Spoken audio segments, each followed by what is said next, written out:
नेहरू जी के खिलाफ व्हाट्सएप पे गंदा ज्ञान बांटने वाले लोगों, इतनी शर्म लिहाज रखो कि यही वो नेहरू था जिसने आजादी के बाद पहली सरकार बनाई तो पूर्ण बहुमत की सरकार होने के बाद भी 5 ऐसे मंत्रियों को शपथ दिलाई जो कांग्रेस के नहीं थे। वाह।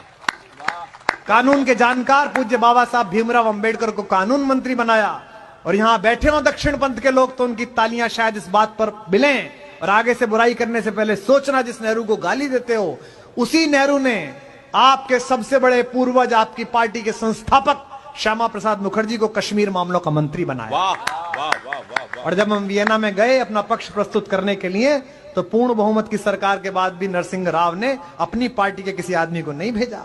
सबसे अच्छे वक्ता कवि कुल वंश के मौली मणि पंडित अटल बिहारी वाजपेयी से कहा कि आप जाकर बोलकर इतना तो सीख।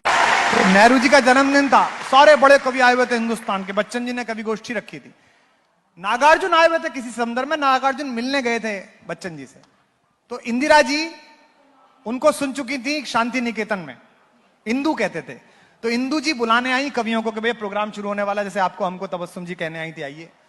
तो देखा बाबा नागार्जुन बैठे हैं, तो इंदू जी ने कहा कि बाबा आप भी चलिए, पापा की बर्थडे है, आप कविता। तो नागार्जुन ने कहा, जवान नागार्जुन ने, कि इंदू तुम्हारे पिताजी हमारी कविता सुन नहीं पाएंगे। अब इंदिरा जी तो बहुत शालीन थी और स्वीकार करने वाली थी। इंदिरा जी ने कहा नहीं नहीं कोई बात नहीं, आप चलिए, सब स्वीकार करेंगे, आप चलिए, मेरा इसरार किया। बच्चन जी ने भी शर्मा शर्मी कहा कि चलिए चलिए।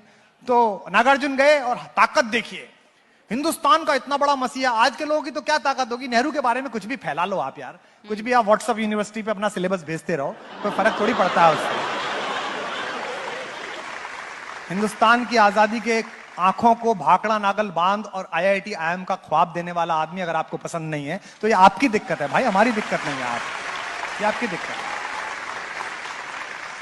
रेखता वालों, क्या कहने वाले का कलेजा होगा और क्या सुनने वाले का जब्त होगा।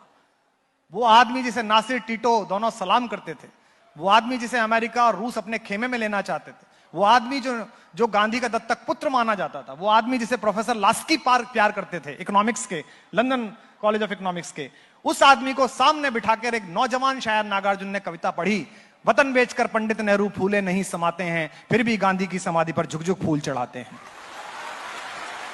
और ये नेहरू ने सुनी। ज्यादा बड़ी ताकत यह है कि नेहरू ने सुनी, और उसके बाद नेहरू ने यह नहीं कहा कि इनको ईडी का सामान भेज दो, इनके घर सीबीआई भेज दो, इनके घर पुलिस भेज दो, ये नहीं कहा नेहरू ने।